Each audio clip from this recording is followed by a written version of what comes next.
Vamos a continuar con las ponencias y es la última ponencia que tenemos el día de hoy. Va a estar a cargo de la doctora Blanca Cavero Laca. La doctora nos viene con un tema también bastante interesante, que son los avances de la lucha contra la violencia y la acción de los módulos de violencia. Quiero indicar que la doctora es licenciada en Derecho y Ciencias Políticas, con títulos profesionales homologados en España, estudios de doctorado en Derecho, estudios de inmigración en la Universidad de Comillas, especialista en violencia de género, derechos humanos e inmigración. La doctora Blanca tiene experiencia en diferentes instituciones, empresas públicas y privadas. Trabajó en organizaciones internacionales como la ONU. Y bueno, ella es especialista en violencia de género en España, trabajando en el Servicio Integral de Información, Asesoramiento y Atención a Mujeres Inmigrantes, un proyecto financiado justo por la Unión Europea y el gobierno español. Ha impartido formación en violencia de género a los consulados y bueno, ¿no? Ha participado en congresos diferentes, ¿no? Internacionales. También hay que indicar que en el año 2017 fue invitada por el Senado español como una de las 61 expertas que prepararon la ponencia de estudio para la elaboración de las estrategias en la lucha contra la violencia de género 2018. Y en Perú imparte propiamente la formación a los diferentes colegios profesionales, Poder Judicial, universidades, entre otros. Ejerció el digno cargo de administradora del módulo judicial integrado en violencia contra las mujeres e integrantes del grupo familiar de Lambayeque durante el periodo 2019-2021. En ese sentido, le damos pase a la doctora Blanca Cavero Laca. Es una amiga, doctora, que la conozco ya hace varios años y definitivamente sé de la pasión que tiene, ¿no?, por estos temas. Adelante, doctora. Buenas noches. Buenas noches a todos y a todas. Es un honor para mí estar el día de hoy aquí en la universidad de manera virtual. Estoy encantada que la iniciativa que tengan las universidades, en este caso la Universidad de Santiago Antúnez de Mayolo, por su aniversario, ¿no? Justamente de la especialidad de Derecho. Encantada, pues soy abogada, también he estudiado en una universidad nacional, en la Pedro Ruiz Gallo, y entonces estoy feliz porque yo creo que ahí está la base de todo, ¿no? Está en los universitarios y las universidades. Entonces, regresé a mi país, a Perú. Nunca pensé regresar. Trabajaba y he estado en los diferentes ámbitos en España, trabajando como abogada, como especialista en un programa especial que trabajaba con víctimas de violencia de género inmigrantes. Esto me permitió aprender muchísimo de las víctimas, ¿no? Y bueno, un momento cuando venía a dar conferencias al Perú, surgió la iniciativa de que podía venir y trabajar aquí. Yo siempre hablaba y solamente analizaba de la ley desde fuera, ¿no? Nunca es lo mismo que estar dentro. Entonces, el trabajo en el Perú, estos 2 años, me ha permitido conocer todo y poder comparar, y entonces eso es lo que quisiera esta noche darles como preámbulo, porque siempre es interesante lo que se ha vivido y las experiencias que se pueden dar, ¿no? Y yo quiero llegar a ustedes, estudiantes de la universidad, a todos los que estén en este momento de manera virtual conectados, porque es un problema gravísimo. Yo lo que ahora voy a hablar justamente es de los avances, ¿no? De los avances de la lucha de la violencia contra la mujer que se han tenido en el Perú y de ese gran aporte que han dado los módulos, ¿no? Y voy a pasar describiendo las instituciones. Pero antes voy a poner el anclaje en lo que es la violencia contra la mujer, porque aquí nuestro país tiene una serie de trabas en el concepto, en llegar a qué es la violencia contra la mujer. Y la violencia contra la mujer o la violencia de género. En España utilizamos violencia de género para decir como un sinónimo, ¿no? Y entonces aquí yo voy a hablar en este momento de esta manera, como un sinónimo de lo que es la violencia de género, la violencia contra la mujer. Miren, el tema de la violencia es el mayor problema que se sucede en el mundo. Esto no solamente sucede en Sudamérica, en África, en Asia, países que todavía tenemos el problema, no. Esto ha pasado en el mundo y pasa a cualquier mujer en cualquier situación, sea esta con conocimiento de un nivel alto, bajo, no, esto no tiene clase social, no tiene un nivel de conocimiento, no. ¿Por qué? ¿Por qué? ¿Dónde está la base? ¿Dónde está el origen de la violencia contra la mujer? Justamente está la base en la estructura de poder, o sea, en esta situación de desigualdad y desequilibrio que ha ido transcurriendo a través de estos 2 siglos, de este siglo, y que ha hecho que esto se adecue y se inserte en la estructura como algo normal. Y eso lo podemos ver en nuestro país, ¿no? Estamos luchando con ello, pero todavía estamos. Pero en otros lugares podemos ver que ya nos hemos desapegado un poco de eso que está dentro de nosotros y que está aquí, en nuestro chip, está en el imaginario social, está en los estereotipos y está en los prejuicios, debido a que no se hizo nada. Se tomó como normal que la mujer tuviera un posicionamiento inferior y además las leyes la avalaron, ¿no? Tenemos leyes que han permitido que esto continúe. Y lo podemos ver, la mujer hasta hace poco no estudiaba, hasta hace poco no votaba, los trabajos ganan menos, tenemos una serie, todavía visibilizamos, lo vemos que en países recién en este momento le otorgan el permiso para conducir, una mujer no puede conducir, es una serie, lo vemos en este momento con el problema de Afganistán, todavía las mujeres con turba y todavía con una serie de problemas, o sea, hay mucho por hacer. Ese es un tema en el que hay que estudiarlo, porque tenemos el mundo por delante, pero tenemos que estudiarlo desde un enfoque multidisciplinar. Esto no es un asunto legal. Mire qué bien, interesantísimo la ponencia de la doctora, porque esa es nuestra base. La base, necesitamos de todas las disciplinas, pero la psicológica estamos más cerca, ¿no? La histórica, la social, la educativa, todo se une y confluye para poder entender lo que es esta violencia y dónde está la base. Entonces, ojalá que el día de hoy podamos entender ese tema que nosotros a veces tenemos reparos. ¿Por qué? Justamente por nuestra concepción. Nuestra concepción no nos permite ver y tenemos dudas a veces al aceptar que esto tiene que ser así. ¿Por qué? Cuando hay un desequilibrio que se ha tratado por muchos años, entonces el derecho tiene la obligación de tratar de igualar y compensar, y entonces utiliza la discriminación positiva. Incluso les voy a decir que en nuestro país no la utilizamos como realmente la está utilizando ahora España. Por ejemplo, miren, España, nosotros tenemos diferentes periodos, por eso yo les quiero comparar, porque el derecho comparado nos ayuda a veces a darnos cuenta de en qué situación y dónde nos encontramos, ¿no? Sabemos que este es un problema tan grave y que está en el ámbito privado, imagínense, está en cada casa, está en cada hogar, que prácticamente son los niños los que son la base para nuestro desarrollo. Esos niños van a tener dentro de poco el futuro en sus manos. Pero ¿qué sucede con la violencia? Que cuando los niños ven la violencia, la perennizan, copian los modelos.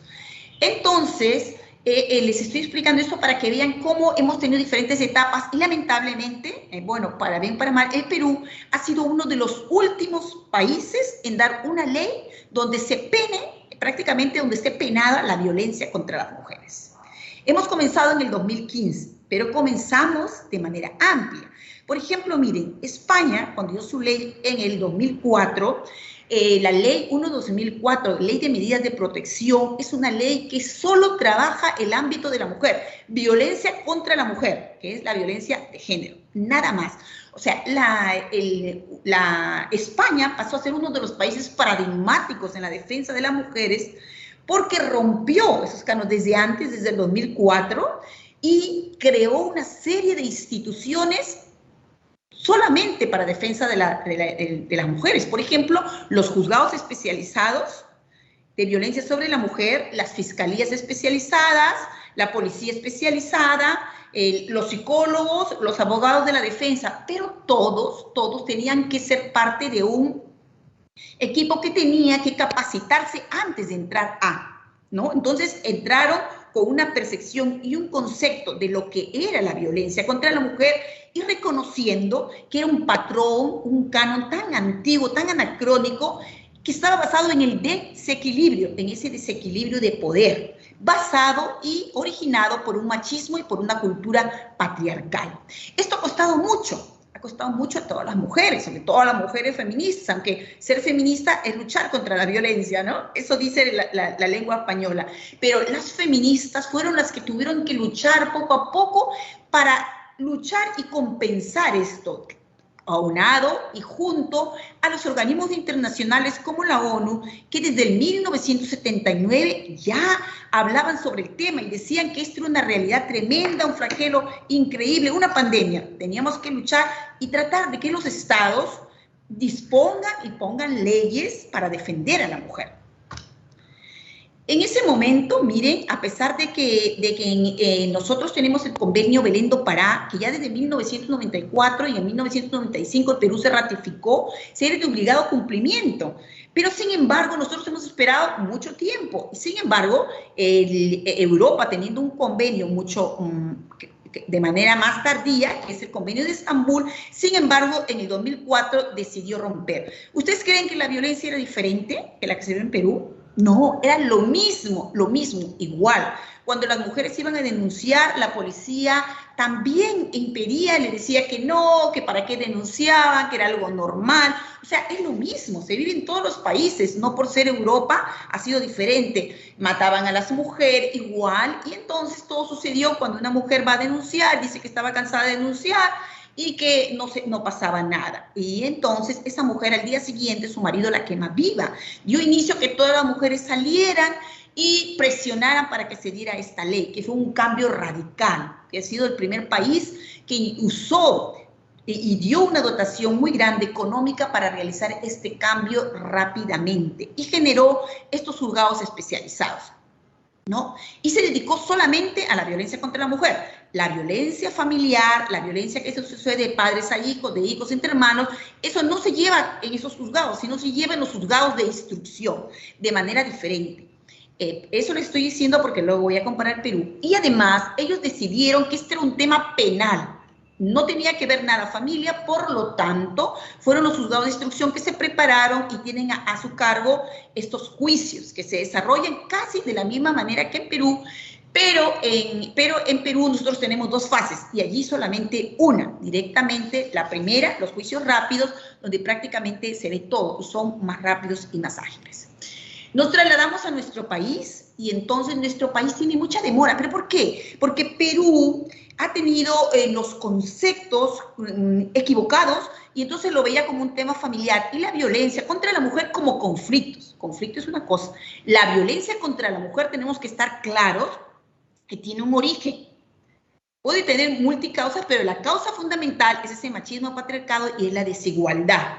Entonces, el reconocimiento de mujer como tal no vino desde luchar contra la violencia contra la mujer, sino partió del feminicidio. O sea, en Sudamérica y desde México luchamos de otra manera. O sea, primero vimos la cúspide de esa violencia contra la mujer, que esa cúspide justamente es el feminicidio. Comenzaron a trabajar con estos temas porque nuestra percepción no nos dejaba salir. Decíamos, no, hay que utilizar otros canales, hay que mejorar esta situación con terapias, hay que practicar la mediación. Ustedes saben que en violencia contra la mujer la mediación es imposible, ¿no? No se puede. Entonces, tenían unos conceptos erróneos acerca de lo que era la violencia contra la mujer y no dejaba despegar. Cuando iba a salir una disposición, una ley en el Congreso, al final no salía. Entonces, felizmente que en el 2015 tenemos la ley 30364, que es el comienzo de esta espiral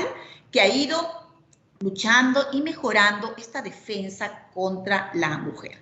Entonces tenemos ese ese amplio marco para ver cómo está la violencia en el mundo, ¿no? Y que en el mundo prácticamente es la misma situación, la violencia contra la mujer, y tiene el mismo origen y está en el constructo mental de pensar el hombre que la mujer es inferior y que todo lo que ella pueda hacer siempre merece un castigo psicológico, físico, sexual, económico. Entonces, si partimos de ahí y lo tenemos bien claro, ese concepto, pues vamos a poder definir términos.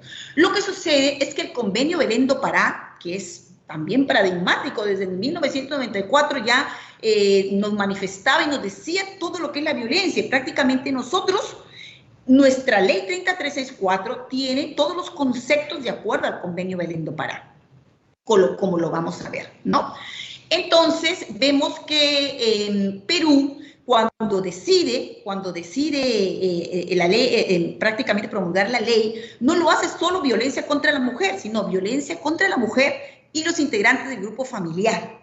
Y no lo hace solo en el ámbito privado, como lo hace España, que lo hace cuando suceden las relaciones, sino lo hace de manera más amplia, cuando sucede en esa unidad familiar, pero también cuando sucede en la comunidad y cuando es perpetrada o causada por algún agente del Estado. ¿Cómo define Perú la violencia? De la misma manera que lo hace el convenio Belén do Pará. Entonces dice que es toda conducta, toda acción o conducta que le cause muerte, daño, sufrimiento físico, sexual o psicológico, ¿no? Tanto en el ámbito público como privado, o sea, es mucho más amplia. Es mucho más amplia, es muy bien que sea así, porque los lineamientos que se manejan incluso con el convenio de Estambul de Europa, lo dice así. Pero miren, parece que en España, como se delimitó solo el tema de mujer, violencia contra la mujer, el enfoque de género, todo se tuvo muy rápido claridad. Muy claro. Sin embargo, nosotros como tenemos más amplitud, ha faltado capacitación, parece como que en el devenir, pues había algo erróneo en definir los términos y en definir qué significaba esa violencia contra la mujer por su condición de tal, ¿no? Entonces ya tenemos eso, podemos seguir pasando, ahora sí me voy a ir un poco a las diapositivas. Y entonces miren, aquí en el tema de la violencia, lo básico, lo más importante es este enfoque de género o perspectiva de género. Eso debe ser medular. ¿Por qué? Es que el enfoque de género es prácticamente ese instrumento metodológico que vamos a usar todos los operadores para tener en cuenta la situación de desequilibrio de la mujer y no tener un pensamiento sesgado, un pensamiento estereotipado que nos lo da este mundo de conceptos que manejamos, porque nosotros hemos vivido y hemos nacido en hogares que hemos visto de cerca, y lo hemos visto como natural, el tema de la violencia contra la mujer. Lamentablemente ha sido así. Entonces, es más complicado la lucha porque lo tenemos todavía asumido. Y es más fácil poner algo nuevo que quitar algo que está allí para instalar nuevos conceptos. Y en esa lucha estamos. Entonces, es mucho más complejo, pero no todos los países han pasado por eso, solo que yo creo que tenemos que ir y que las universidades y los centros tendrían que tener más incidencia para poder realmente ser más efectivos y tener el concepto mucho más claro. Y miren, este enfoque de género incluso, que es preceptivo, incluso ya está, ¿no? Lo dice la sentencia del Tribunal Constitucional del 2018, como lo podemos ver, ¿no? Dice que debe ser incorporado y practicado en el ejercicio de la función judicial y fiscal. Sin embargo, por ejemplo, el año pasado vimos casos como el del calzón rojo. Ahí, por ejemplo, vemos que no se está juzgando con ese enfoque de género, sino teniendo en cuenta conceptos arcaicos de que si alguien usa una ropa puede generar algo, o sea, que la mujer está predisponiendo algo, nada más ilógico. O sea, tenemos que terminar con todos los estereotipos, ¿no? Entonces, ¿qué hace Perú? Primero da la disposición en el 2015 con la ley, que es un avance, luego viene el reglamento, luego los nuevos cambios y también en el 2018 hay un hito muy grande, que se crea el sistema nacional especializado. ese sistema nacional especializado, que es primero la Comisión de Justicia de Género, también y que la Comisión de Justicia de Género de 2016 también su función es prácticamente transversalizar este enfoque de género y mostrarlo, y que los jueces y las juezas estén cada día más capacitados y con más conocimiento en el tema del enfoque de género. Entonces, así van surgiendo las instituciones, y esa institución especial, que con siglas es SNEG, que es el Sistema Nacional Especializado, genera y dice que tenemos que hacer algo pronto para luchar contra la violencia, y es ahí que se decide la creación también de los módulos judiciales integrados en violencia contra la mujer integrantes del grupo familiar, que vienen a ser esos juzgados de España, esos juzgados especializados. O sea, nada mejor que la especialización. Y entonces se dice, se manifiesta que es importantísimo para la lucha contra la violencia y para avanzar la especialización. Y por eso es que desde el SNEG y desde la comisión se hace una serie de capacitaciones a los jueces y juezas para que cada día tengan más conocimiento de lo que es la violencia y de que tienen que aplicar varios enfoques, pero el más importante, el enfoque de género, ¿no? Este SNEG no solamente manifiesta el trabajo, podemos seguir a la otra diapositiva, creo que no solamente manifiesta que es el Poder Judicial, sino también todos los operadores. O sea, el SNEG, este Sistema Nacional Especializado, le asigna funciones al Poder Judicial, al Ministerio Público, que también genere fiscalías especializadas, a la Procuraduría, le dice a la Policía, que también debe ser especializado, o sea, a todos los operadores, ¿no? Entonces, cuando se crean esos módulos judiciales integrados en violencia contra la mujer e integrantes del grupo familiar, ¿qué tiene? ¿Cuál es la finalidad? Justamente lo que hemos dicho, una justicia especializada, cercana, rápida, oportuna, ¿no? Que incluso se puede denunciar en estos mismos juzgados, sin necesidad de ir a la policía. Ahí, ¿quiénes están? Jueces y juezas especializadas, porque son de familia, porque aquí sí, en el Perú se divide en dos fases, ¿no? En la fase de tutela o protección y la fase de sanción. Y la fase de protección la tiene prácticamente los jueces que están en esta parte, son jueces de familia, ¿no? Pero especializados en violencia contra la mujer integrante del grupo familiar. Cuenta con un equipo multidisciplinario de psicólogos, psicólogas, trabajadores sociales, educadoras, médicos, personal jurisdiccional, incluso notificadores. Y funcionan todos los días, las 24 horas del día. O sea, algo que tiene que ser de emergencia, algo que tiene que cambiar, que tiene que hacer un movimiento tan grande para que esto cambie. Ahora, ¿qué sucede? ¿Cómo ha ido el crecimiento? ¿Cómo surgió? Miren, en el 2016 tenemos la creación primero de los juzgados de familia, porque lo llevaba familia, como ustedes saben, luego lo lleva familia, pero ya especializado, ¿no? Luego se crea un proyecto piloto desde la Corte de Villa El Salvador y crea un módulo judicial para ver cómo iba a funcionar. Y realmente fue tan grande lo que se descubrió allí, las denuncias. Imagínense que la ley se dio, la 30364 se dio en el 2015. Del 2010 al 2015, en todo nuestro país no habíamos recibido ni 10.000 denuncias. Miren lo que sucede cuando comienzan a generarse estos módulos. Era, sobre todo en Lima, miren, solamente la Corte de Lambayeque en el 2019 recibió 12.000 casos. 12.000, o sea, más que todo lo que el Perú en 5 años. O sea, para ver cómo se está visibilizando y cómo estos módulos judiciales han permitido la especialización y han permitido visibilizar la violencia y generar que se denuncie. Estamos en esa fase, ¿no? Entonces, luego en 2018 se crean 2 módulos más, que son los de Lima Sur y La Libertad. La siguiente, luego tenemos que en 2018 ya surge un hito, porque desde el Sistema Nacional Especializado, este SNEG que yo les digo, propuso como parte de la lucha contra la violencia que la solución estaba en la creación de estos módulos. Y es justamente el 15 de octubre del 2018 que se crean 5, ¿no? En ese momento en los lugares que eran considerados zonas de más violencia contra la mujer en nuestro país. Tenemos que ahí se creó el de Junín, el de Cusco, el de Lambayeque. Si pasa la diapositiva, Se creó también, se crea Junín, Lambayeque, Arequipa. Ancash se ha creado después. Ustedes también en este momento ya tienen el módulo judicial. Ahora, luego, ¿qué se plantea del SNEG? Desde el SNEG se plantea que la parte que veía los módulos judiciales integrados en violencia contra la mujer era, para completar ese círculo, también tenía que haber juzgados especializados en el ámbito penal.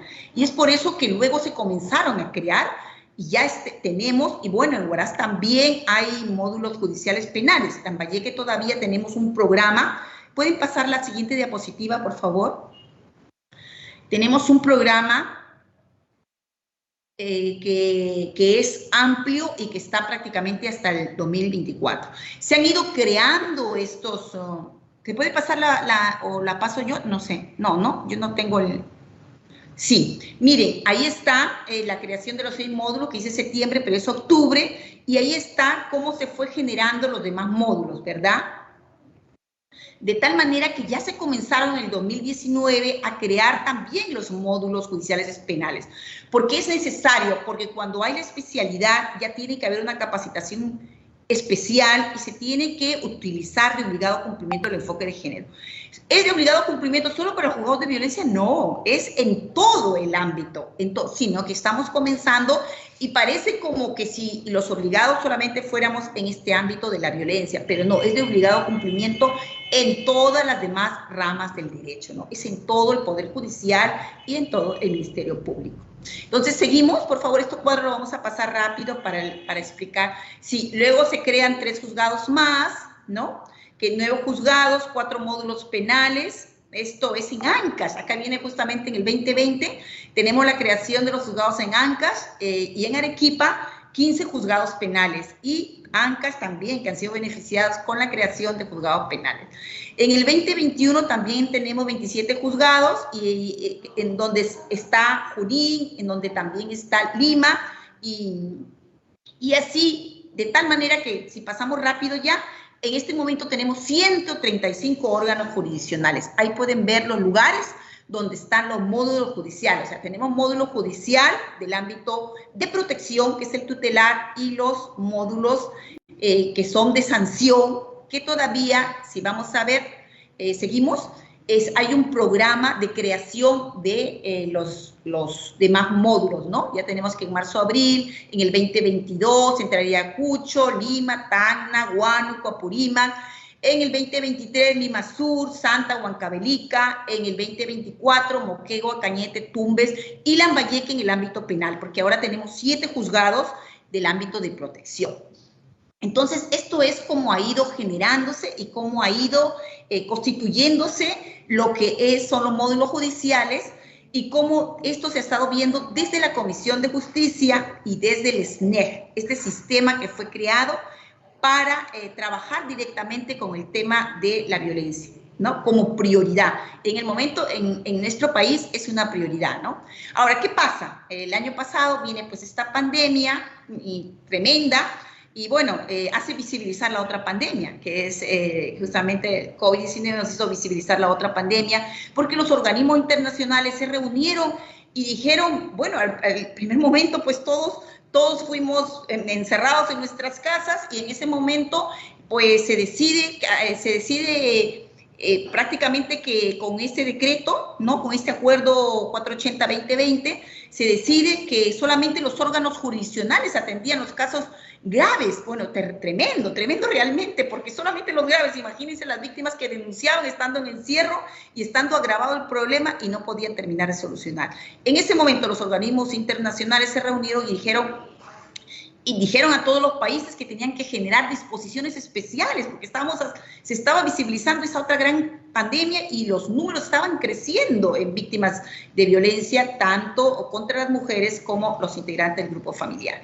Y se crea justamente ese decreto legislativo 1470, que es otro salto más en este apoyo a luchar contra la violencia. Es muy oportuno. ¿Por qué? Porque ya no dijo que solamente se vieran los casos graves y urgentes, imagínense, sino dijeron que toda denuncia era urgente. cambió el concepto. Dijo, no, toda denuncia es urgente y ahora se atiende todo en 24 horas, ¿no? Porque nosotros teníamos que solamente se atendía los casos graves y de riesgo severo 24 horas, los otros 48 y los otros. Y ahora no. Toda denuncia es grave y además utilizamos los medios tecnológicos. Y esto ha sido un aporte muy grande, porque desde la práctica lo hemos visto en los módulos, con las mesas de partes electrónicas que nos han permitido que en el momento se denuncie, en el momento que se denuncia nos puede llegar esa denuncia y en ese momento el juez recibe la denuncia y puede otorgar esas medidas de protección y puede poner a resguardo a la víctima, ¿no? O sea, increíble, porque definitivamente antes la policía cuando estaba alejada hasta llegar a los juzgados de violencia, pues podía pasar 2 días, 3 días, esperaba en cola, escaneábamos, la imprimíamos, entonces era una demora, era 2 días, 3 días, pero ahora no, ahora en el momento se recibe, en el momento a través de la mesa de partes electrónica se generó a la policía, se le generó las casillas electrónicas, medios todos tecnológicos, se trabajó al inicio con los WhatsApp. Desde el momento que sale el 1470, las cortes dieron inmediatamente que todos los órganos jurisdiccionales tenían que comenzar a trabajar todos recibiendo todas las denuncias. O sea, nosotros sí comenzamos a trabajar, ¿no? Los demás que ustedes saben que fue paulatino. Pero los juzgados que recibían casos de violencia ya estábamos trabajando desde el 1 de abril, ¿no? La disposición se da el 27 de abril, el decreto legislativo, y el 1 de mayo pues estaban todos trabajando y poniéndose al día de toda la cantidad de denuncias que habían quedado en las dependencias policiales. Entonces, este decreto legislativo, que solo se va a usar mientras dure la emergencia, pero yo creo que se va a tener en cuenta todo lo positivo que ha sido y no sé luego el devenir, pero nos ha permitido agilizar los procesos. Incluso decían que se eximía a la policía de preparar estas fichas que se tenían que llenar y en el Poder Judicial de hacer las audiencias y de los informes. O sea, todo tenía que ser muy rápido, célere, debida diligencia y rapidez para que esa víctima no exponerla más, ¿no? Sino otorgarle de manera inmediata las medidas de protección. Eso ha sido un punto muy positivo, ¿no? Se ha utilizado todos los sistemas web interoperables, se generó, por ejemplo, en la Corte de Lambayeque, así como casi en todos los módulos judiciales integrados que les he dicho, Junín,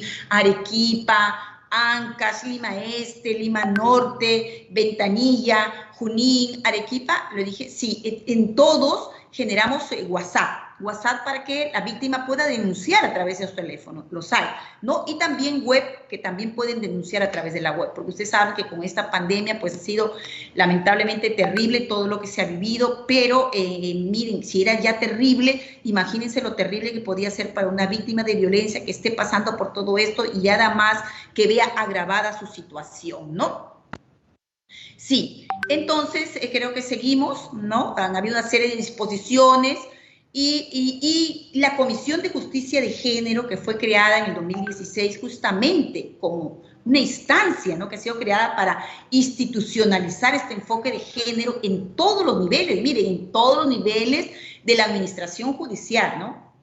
De justicia, a nivel nacional, o sea que no solamente es una prerrogativa que tienen los módulos judiciales ni los que trabajamos con violencia, sino todo. La meta es la igualdad de género. Entonces, trabajamos también en paralelo con la ley, porque miren, a corto plazo, la pena y la sanción asusta, disminuye, ejerce un poder de prevención y de sensibilización.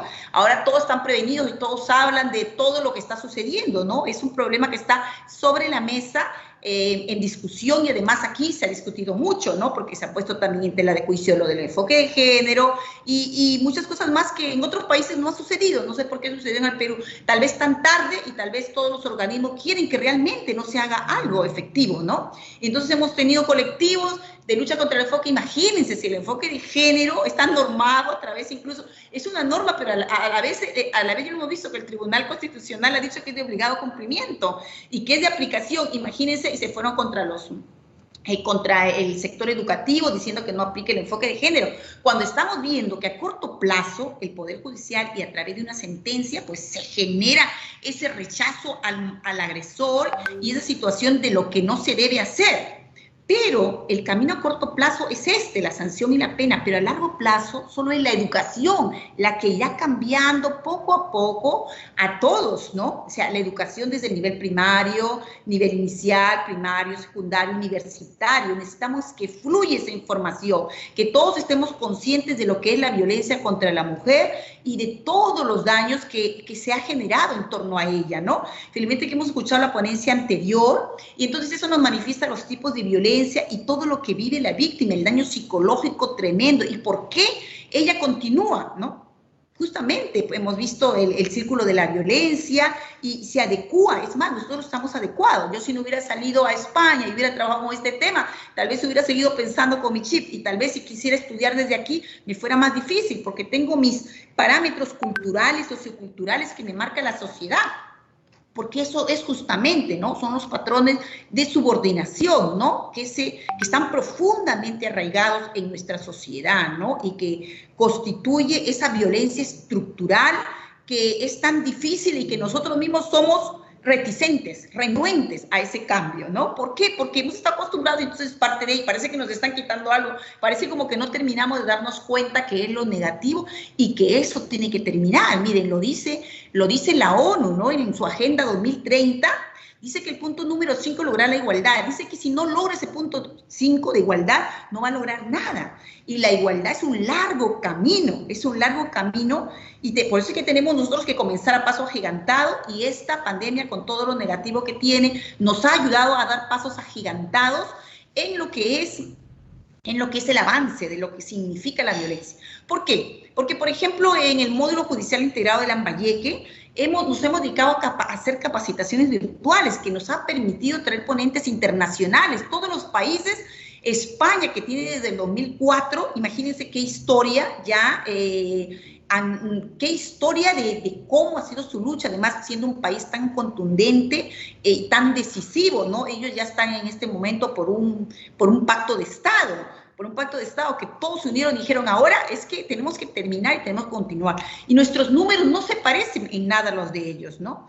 Ellos con 40 víctimas al año dicen, esto no puede ser, nosotros tenemos 150, 200, y bueno, seguimos, pero es que es un problema muy complejo. No es que no hagamos nada, es que es muy difícil. Recuerden que miren en qué año estamos, ¿no? Miren cómo estamos de postergadas las mujeres. En 200 años no había habido una presidenta del Poder Judicial mujer. Hasta ahora no tenemos una presidenta de nuestro país mujer. Los altos cargos, faltan mujeres. Y cuando llegan a los altos cargos, están queriendo que éstas salgan. Entonces, miren cuántas luchas, miren qué renuencia de nuestro país hacia un debe ser de igualdad. Porque todos tenemos los mismos derechos y deberes y depende de nosotros de ubicarnos y de hacer algo, ¿no? No depende de un sexo, ¿no? Entonces ahí también está la explicación de lo que es sexo y lo que es género, ¿no? Que es muy fácil, pero como yo ahora estoy abocada en comentarles y decirles lo que han hecho las instituciones y lo que ha hecho este módulo judicial integrado en dar ese salto y ese apoyo a mejorar el sistema. Entonces, con estas capacitaciones que se han tenido y con ese traslado de información que nos está permitiendo estos medios virtuales y tecnológicos, nos hemos puesto al día de muchas cosas y ahora parece, ¿no? Si estamos haciendo un seguimiento de lo que es la información, decimos, ¿cómo podemos estar en tiempos de la carreta? ¿Cómo hemos podido estar hace tanto tiempo? Imagínense que en el 2015, sí, y en el 2014 había congresistas maltratadores que salían en las primeras páginas y no pasaba nada. ¿Qué sería ahora si pasara? Y la Comisión de Ética, ¿saben lo que decía? La Comisión de Ética decía que no había que investigarlos. Yo recuerdo incluso haberme quejado porque en ese momento venía con unas conferencias y analizaba así de manera rápida y decir, no lo puedo creer cómo está mi país, ¿no? No lo puedo creer. Siempre me decían, Blanca, tienes que dedicarte a otra cosa porque eso en el Perú nunca vendrá. Sabía que iba a venir en algún momento este adelanto y esta mejora en la situación y en la defensa de los derechos de la mujer, ¿no? Miren, entonces esta Comisión de Justicia de Género que la lideraba la doctora Elia Barrios, porque fue la primera que estuvo en esta comisión, pues su base era la transversalización del enfoque de género, esa aprobación de esa normatividad y la implementación de las políticas institucionales que promuevan la igualdad entre mujeres y hombres, el fortalecimiento de las capacidades que tienen que tener los jueces y juezas, el personal jurisdiccional, para incorporar ese enfoque de género. Todavía nosotros ni siquiera hablamos con lenguaje inclusivo, que eso, por ejemplo, en otros países es la norma y siempre hablamos. Sin embargo, aquí, por ejemplo, este año, mi misma Corte, con todo lo adelantado y con todo lo innovadores que hemos sido y hemos tratado de dar tanta capacitación, y además que ya es de obligado cumplimiento, desde este año que se tiene que decir juez y jueza, no, puso feliz día del juez. O sea, miren cuántas reticencias que nos da el mismo sistema. Nosotros mismos somos renuentes a los cambios, ¿no? Y el desarrollo también de un sistema de información que nos brinde los insumos para la implementación de políticas institucionales.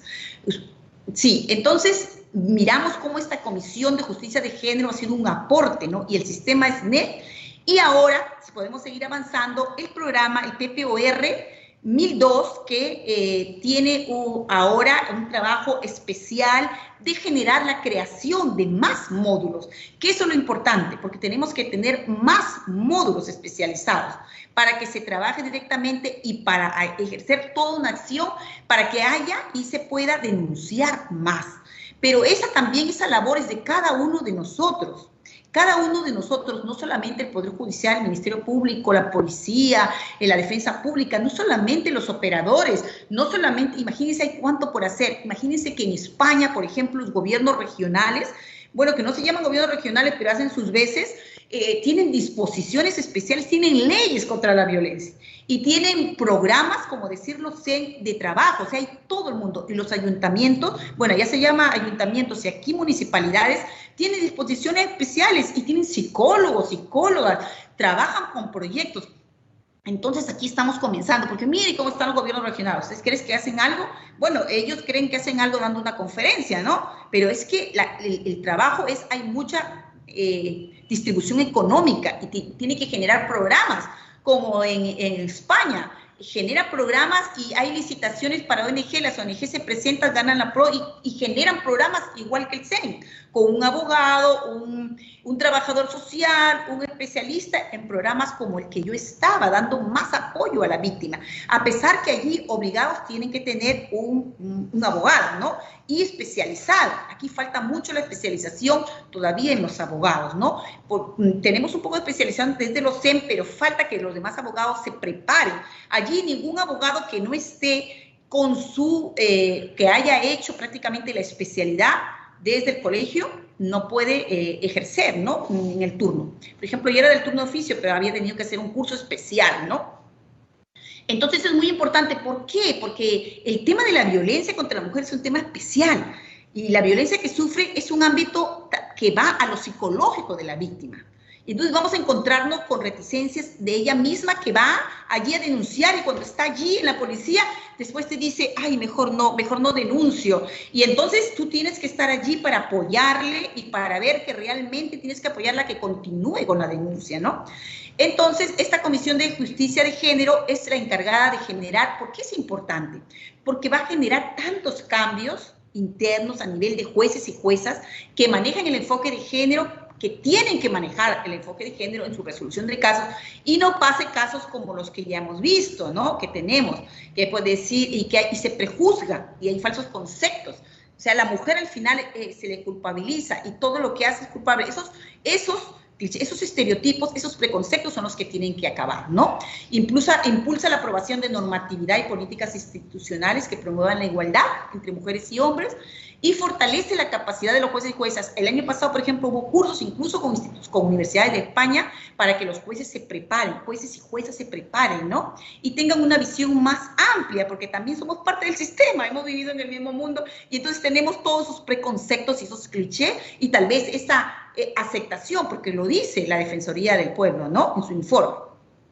Dice que encontró que el 50%, en el 2017 el 50% y la policía el 50%, todo en la fiscalía eran renuentes y creían que sí, que podía darse con conciliación. O sea, era difícil de aceptar estos nuevos cambios y conocer lo que implica, que es un análisis multidisciplinar, no puede ser solo desde el punto legal, tiene que ser amplio. Porque esta violencia contra las mujeres constituye la mayor forma enquistada, arraigada de violación de los derechos humanos y es uno de los grandes desafíos que tenemos como sociedad, lograr la reducción y la erradicación, ¿no? Y es por eso que surge también este programa presupuestal orientado a resultados con este año, ¿no? Que es de lucha contra la violencia, que es el PPOR 1002, y que se constituye en una estrategia fundamental para abordar de manera integral e intersectorial, participando en su implementación en los diferentes sectores del Estado, siendo uno el Poder Judicial. Y desde allí estamos tratando de dar capacitaciones a todos los operadores, a los jueces y juezas, a los asistentes, al equipo multidisciplinario para mejorar ese sistema y luchar contra esas renuencias que entendemos por nuestra situación de país que había naturalizado la violencia. Imagínense, hemos sido el último país de Sudamérica en tener una ley como la ley 3064, pero también tenemos que ver que estamos cumpliendo todos los lineamientos del convenio Belén do Pará, porque hacemos a la vez violencia contra la mujer integrante del grupo familiar, cosa que España y otros países que nos rodean, como Ecuador, como Argentina, como México, solamente trabaja con violencia contra la mujer. Tiene sus pros y sus contras, porque tal vez solo trabajar con violencia contra la mujer nos da una idea más clara de lo que es la violencia contra la mujer y de todo lo que vive la mujer, y entender esa situación por su condición de tal, ¿no? Pasamos y entonces vemos que este programa presupuestal va a tener en cuenta, ¿no?, el Sistema Nacional para la Prevención, Sanción y Erradicación de la Violencia contra las Mujeres e Integrantes del Grupo Familiar. Ese sistema nacional, que yo les decía, Sistema Nacional para Prevención, Sanción y Erradicación de la Violencia contra las Mujeres y los integrantes del grupo familiar, SNEG, que yo solamente les decía Sistema Nacional Especializado, porque ahora todos los que están en el sistema tienen que ser especializados, todos, desde el que recibe en el módulo, del que está fuera, del de seguridad, porque todos tienen que tener esa nueva percepción y ese saber qué es lo que está viviendo la víctima, ¿no? Y tenemos que saber que lo que vive la víctima es terrible, pero lo que viven los menores también, ¿no? Generan graves secuelas, tan graves que va a reproducir prácticamente, esto nos dice la psicología, todos los patrones. Por eso es que se perenniza y es que no acaba, ¿no? Y eso es lo que nos ha sucedido como país. Entonces tenemos que tener claro que la violencia es un delito, ¿no? Que el maltratador, que el agresor está incumpliendo la ley, está delinquiendo, y que debe generarse el reproche social hacia la violencia contra la mujer, ¿no? Tenemos que ahora lo que se ha generado y que está trabajando específicamente en dar y aportar todas las mejoras y en las capacitaciones, nosotros al personal del Poder Judicial, pero así también se ha generado las fiscalías especializadas, también con sus capacitaciones respectivas, y la policía. Tenemos bastante problema en el tema policial, porque ustedes saben que las rotaciones se está impidiendo la especialización, y ahí hay que hacer algo también, porque una vez que ya están especializados, rotan, y entonces ahí nuevamente hay un problema, ¿no? Entonces, estamos queriendo, porque la articulación es base, porque el sistema ve la especialización a través de la capacitación, pero también un punto base la normativa, las nuevas disposiciones, ir mejorando lo que está, y la articulación del sistema. Todos los operadores tenemos que trabajamos en pos de la víctima, y para mejorar su situación, y para ir en ese objetivo tan grande que tiene que la ley, que es lograr la no violencia, ¿no? Liberar a la víctima de esa violencia y que no haya que igualdad, ¿no? Aquí justamente estamos diciendo eso, que el programa presupuestal, el PPOR 1002, de lucha contra la violencia y reducción de la violencia, tiene como función esto: la organización, gestión, el desarrollo normativo, que les decía, la articulación y la especialización, siendo el eje la especialización. Está directamente relacionado con el programa de capacitación, y por eso es que este año se van a hacer una serie de capacitaciones en todo nivel, ¿no? Porque la base, tenemos que capacitarles para que conozcan lo que es en sí la violencia, terminar con esos estereotipos y clichés y mejorar el trabajo, ¿no? Sí, ¿seguimos? Sí, claro, ¿qué sucede? Miren, por ejemplo, cuando uno... Ahora en España, por ejemplo, prácticamente todas las universidades trabajan el tema de violencia contra la mujer, ¿no? Y dan especialidades, dan diplomados, pero aquí parece que desde instituciones, pero desde la universidad no tenemos. La universidad tiene que constituirse en bastión, tiene que haber charlas, debates. Miren, si ustedes van a mirar las universidades y todas las tesis que hay son incontables, pero aquí es que nos vamos a una librería a buscar un libro de violencia y podemos contar y podemos, es más, a veces no hay, tenemos que buscar a ver si hay uno, dos. Pero en cambio esto entonces tenemos realmente que abocarnos porque es un tema del futuro, es un tema del presente, pero también del futuro, y está en nosotros investigar, ¿no? Este tema que es, ya ustedes como abogados conmino a que se dediquen a esta especialidad que es muy bonita porque vamos a ayudar, a la vez que vamos a trabajar, vamos a ayudar a que nuestro país reduzca estos niveles de violencia, ¿no? Entonces tenemos que generar ese conocimiento que todavía no está, ¿no? Entonces es necesario, y es bastante complicado ahora resolver esos nudos, esos puntos críticos, ¿no? Esos cuellos de botella que hay, esos puntos vacíos que tiene el sistema de justicia que atiende casos de violencia que se ha identificado, ¿no? Operadores de justicia no capacitados, una débil articulación en la atención de los casos, una limitada capacidad para la aplicación de los instrumentos y medidas en pro de las víctimas. Aunque ya vemos que esto, decimos que ha avanzado muchísimo, que ha mejorado, pero todavía hay muchísimo por hacer, porque realmente la especialización se ha determinado desde 2018, se inició directamente, fue el cambio de la ley y se inició sobre el terreno prácticamente a comenzar en un sistema que ha cambiado, ¿no? Como les decía, aquí tenemos un sistema de protección y un sistema de sanción, o sea, está dividido en dos, ¿no? ¿Por qué? Porque se ha visto que en el primer nivel es urgente, por ejemplo, ahora damos medidas de protección que lo que tiende es a suspender, a minimizar ese daño y a lograr una protección para la víctima, ¿no? A terminar con esos hechos de violencia a través de estas medidas de protección y o cautelares. También tenemos que ver que, por ejemplo, en nuestro país se dan las medidas de protección, pero, por ejemplo, las medidas cautelares prácticamente se dan menos. Por ejemplo, en España se dan las medidas de protección y las dos, ¿no? Que son parte de lo que se llama orden de protección. También en España los menores ya son víctimas directas y aquí todavía son víctimas indirectas. Realmente son víctimas directas. Todos estos conceptos que se han ido fluyendo en las capacitaciones ya están en punto de investigar y en punto de cambiar, ¿no? Por ejemplo, también observar y mirar el síndrome de alienación parental, por ejemplo, que eso está prohibido interminantemente, no se puede usar en toda Europa, pero sin embargo aquí todavía como que hay anuencias, sí, es que hay todavía dudas, pero eso lo hemos zanjado a través de todas las capacitaciones y esperemos que todas esas dudas mejoren y cada vez se especialice el sistema.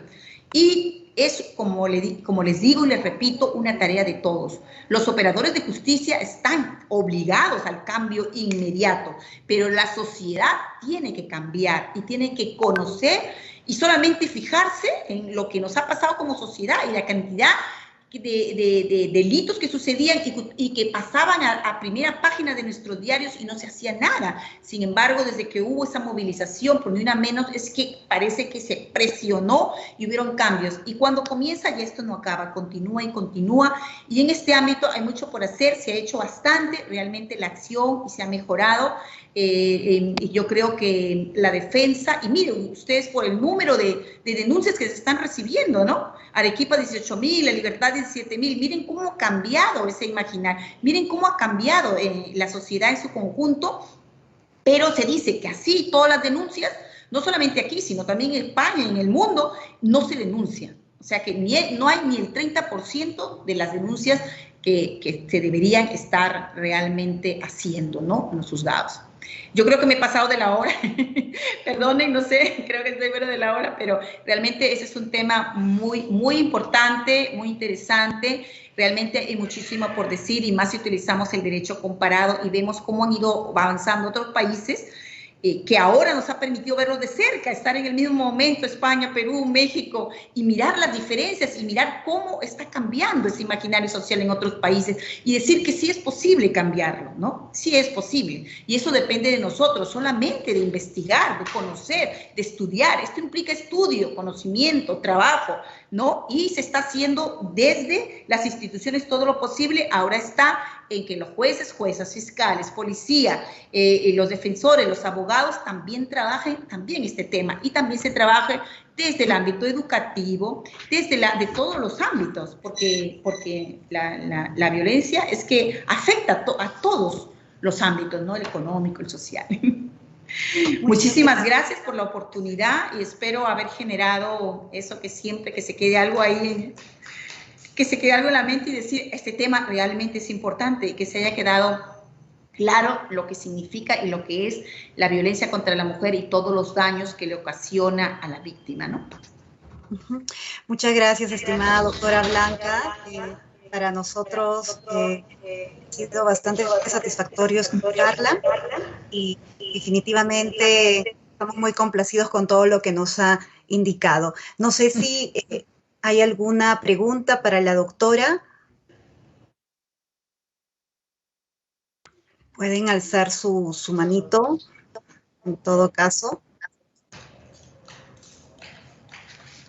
Muy bien, bueno, Wilson y Leonil, vamos a dar pase primero a Wilson. Adelante, Wilson. Hola Blanca Cabero, buenas noches. ¿Qué tal? Buenas noches, ¿cómo estás? Gracias por su exposición. Tengo algunas preguntas que hacerle. Muy bien. La primera es el uso de las medidas de protección en el Perú. Durante la pandemia se dictaron medidas excepcionales en las cuales se prescinde de, por ejemplo, las audiencias, ¿no? Aquellas audiencias que se llevaban a efectos de determinar si se otorgan medidas de protección.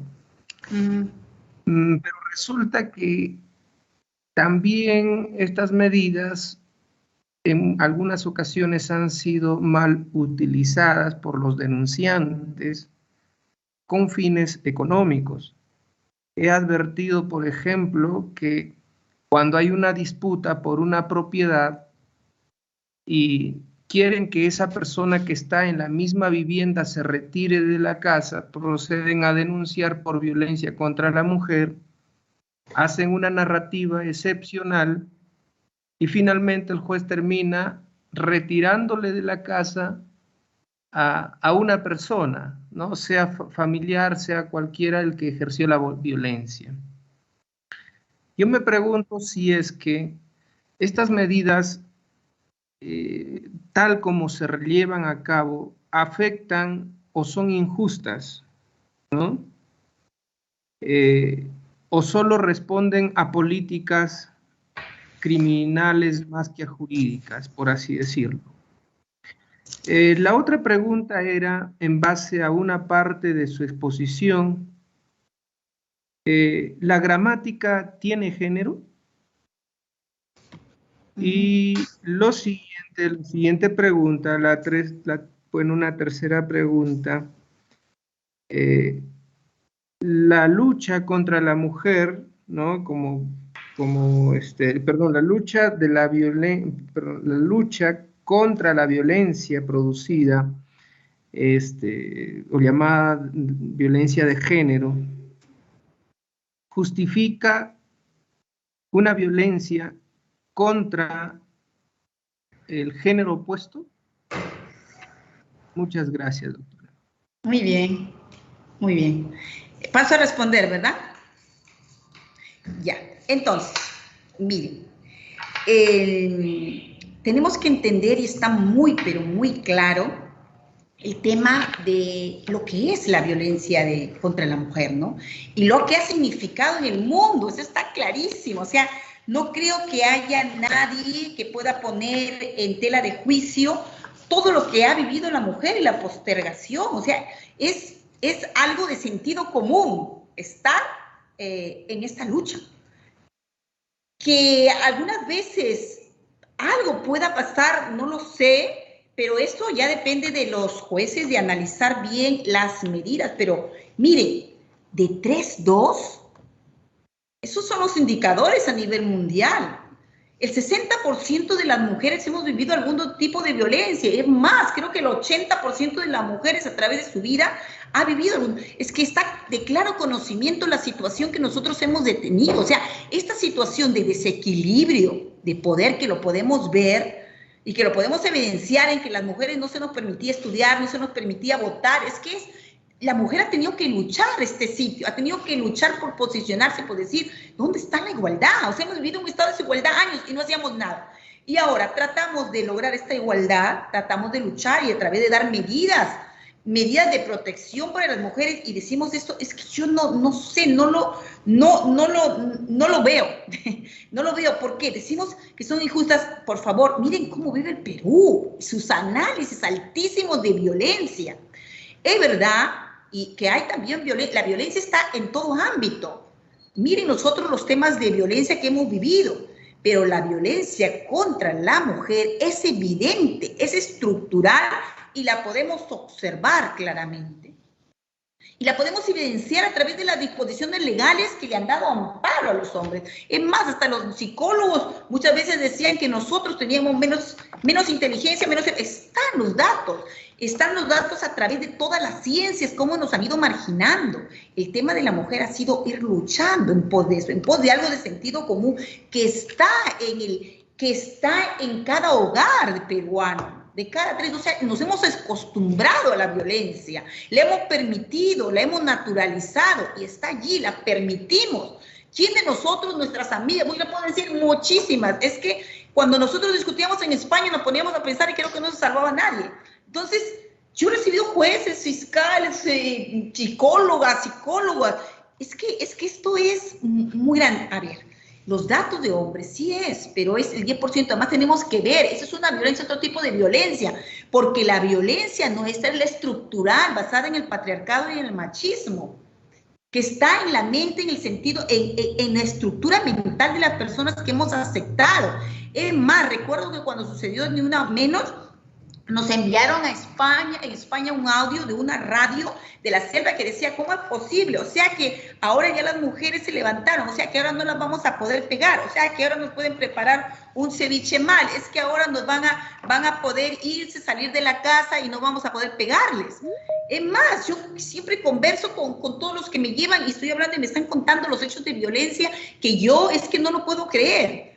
Y los actos de violencia terribles y graves. Yo les puedo decir todo lo que he vivido en esos 7 años en España, recibiendo muchos casos de países como Perú, de países como Ecuador, ¿no? Con todos los datos de violencia que se vive.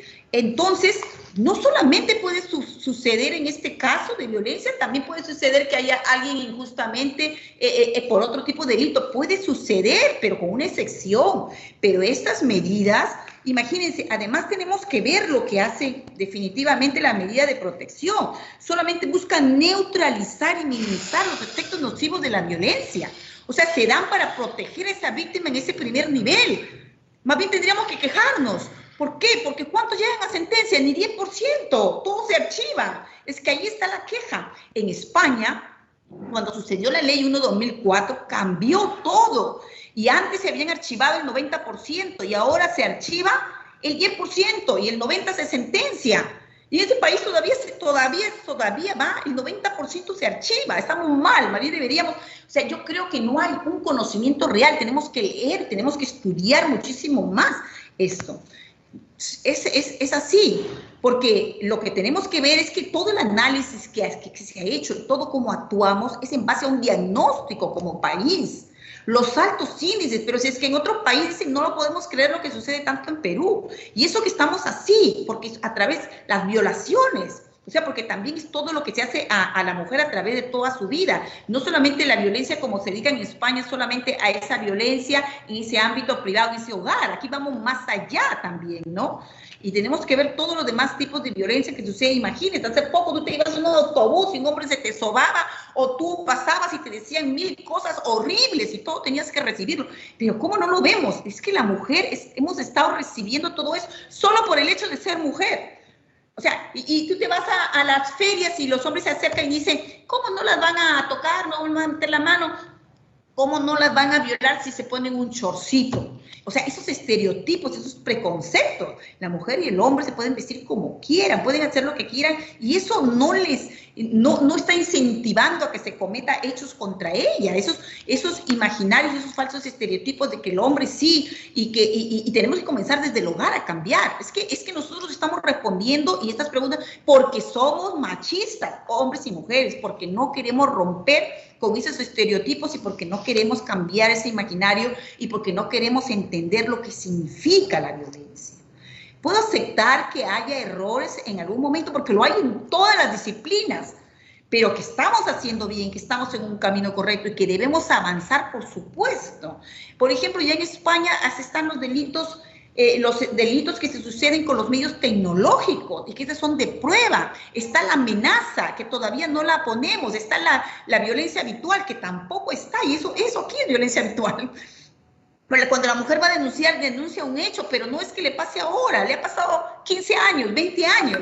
Yo he escuchado casos tremendos, que es que no es para escribir un libro y que no acaba, se venían 5 libros, con los hechos de violencia. O sea, esto que se sucede es evidente, ¿no? Lo que le sucede a la mujer por su situación de tal.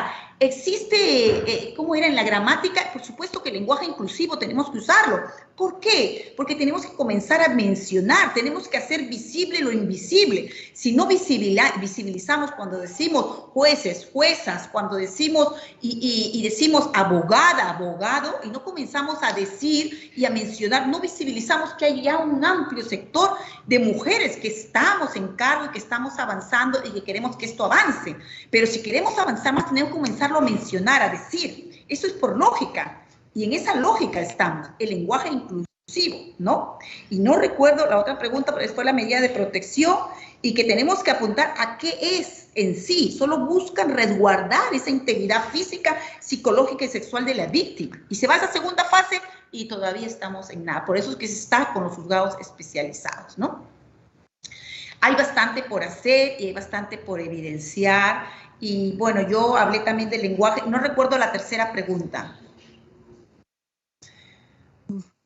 Sí, tenemos que trabajar bastante. Por ejemplo, en España y aquí los porcentajes de violencia contra los hombres que también se ven, también son denunciables y también se presentan, pero no son en el porcentaje mayoritario del 90-80%. Hay un 10% y no sucede por ese hecho que está en la base social, ¿no? En el desequilibrio.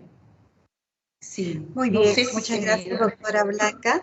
Había una siguiente pregunta. Milton. Sí, doctora, muy buenas noches. En primer lugar, felicitar y agradecer a la vez por la ponencia, el cual ha vertido esta noche para los docentes y así también para los estudiantes de la Facultad de Derecho de la UNAS.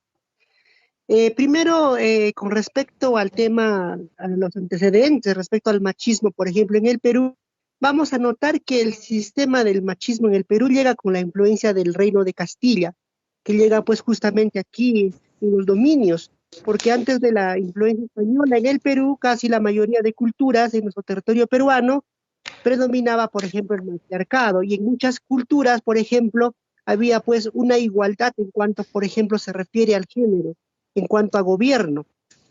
Y con respecto al tema de, digamos, violencia contra la mujer, es verdad de que se ha creado digamos, este aspecto para poder protegerlas a ellas, de cierta manera.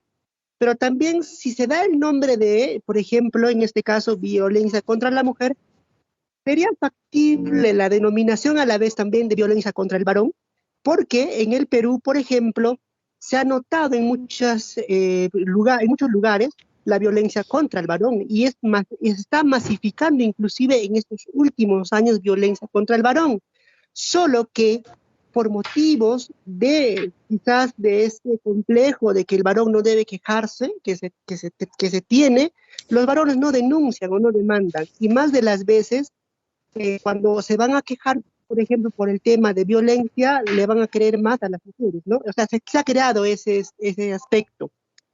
Y el otro es con respecto al tema de, en este caso, por ejemplo, es la violencia contra la mujer es un ciclo, es un proceso. No es que ya la mujer hoy día ha sido maltratada y ya mañana está demandando, no. Muchas veces las mujeres ceden y no denuncian. Y esto, al no denunciar, se va generando pues que esta violencia se vaya generando un ciclo mayor, o sea, se va generando más riguroso esta violencia. Le cuento esto porque vi, cuando el año antes de la pandemia, cuando yo estuve en la ciudad de Huaraz, vi un caso de una vecina que era maltratada por su pareja, ¿ya? Entonces, la vecina, la dueña de la casa donde ella vivía, que vivía alquilada, fueron pues a presentar la denuncia prácticamente a la de Huaraz. Pero sin embargo, pasado 24 horas, la víctima en este caso fue y retiró la denuncia. Y una y otra vez hacía lo mismo. Y finalmente, prácticamente ella dejó, en otras palabras, de que siga siendo víctima de violencia. ¿Cuáles serían las mejores estrategias para poder, digamos, poder cortar digamos, esa brecha en donde las mujeres prácticamente no presentan la denuncia correspondiente o muchas veces se arrepienten y luego las retiran? Porque ese es un tema también que está sucediendo bastante. Muchísimas gracias, esas son mis consultas.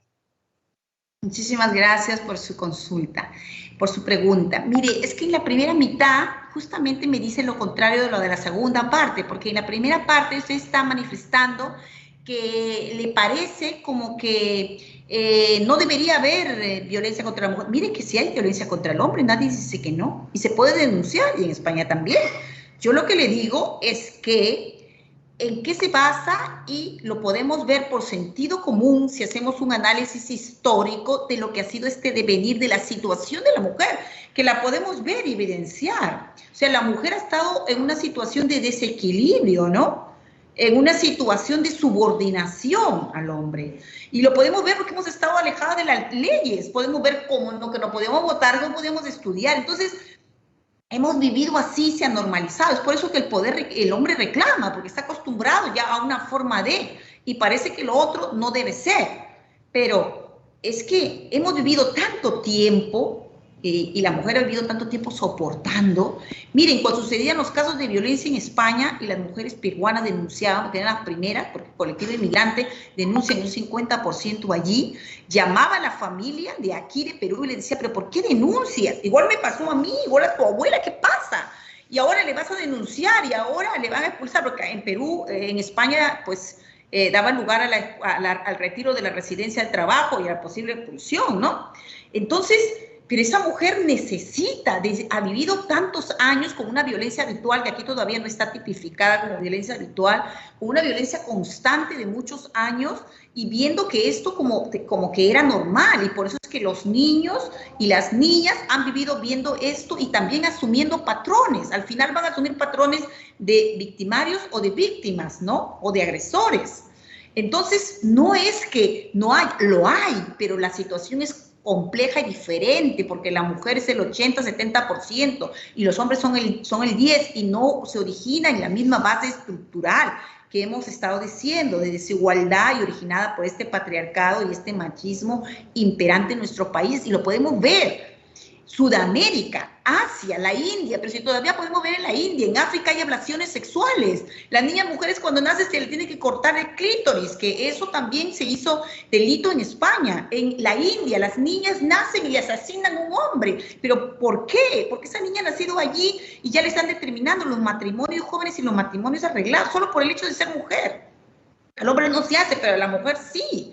Imagínense, he conocido casos de mujeres de la India que han tenido que huir de sus familias para no poder ser casada cuando niña y no se le designe a un hombre, y decirle que ya no podía estudiar, que su destino era el de casarse y tener hijos. Entonces estamos viéndolo por sentido común si nos ponemos a estudiar. Por eso es cuestión de estudio, es cuestión por eso es que a nuestros operadores en primer lugar los tenemos que capacitar, les tenemos que explicar todo esto, que viene de manera histórica, de manera literaria, de manera legal, de todas las disciplinas. Esto es multidisciplinar, y como base la psicología, porque esto sucede. Por eso es que usted me dice, ¿por qué? Porque la víctima pasa por este ciclo de violencia que nos explican bien los psicólogos, y dice, yo voy a terminar con esto, y va a denunciar, y luego el hombre le dice, voy a cambiar. Es que es verdad, mañana cambia, y es una situación muy compleja porque es en el seno de la familia. Imagínense, tienen hijos, es muy complejo, ¿no? ¿Qué voy a hacer mañana? ¿Qué va a pasar con el domicilio? ¿Qué va a pasar con todo? Y usted lo está diciendo.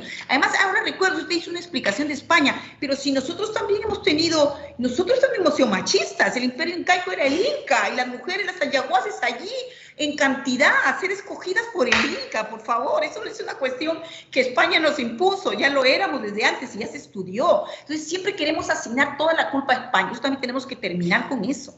Nosotros somos culpables, ya han pasado muchísimos años. Es como si España seguiría culpando que tuvo más dominio todavía de los árabes. Y España nunca dice, es que los árabes, y es que es verdad, los árabes influyeron en ello, porque los árabes son más machistas y en este momento todavía son reticentes al cambio. Pueden tener 2 mujeres, 3, y ella que camine detrás, que use la burka, que no se le vea los ojos, que se le vea solo el ojo golpeado. Es que es así. La situación de la mujer en muchos países está en una situación de la carreta. Nosotros estamos saliendo, pero si nosotros miramos la historia, y la India, África, por favor, en el África las mujeres están en un plano que no pueden ni acceder muchas a estudio.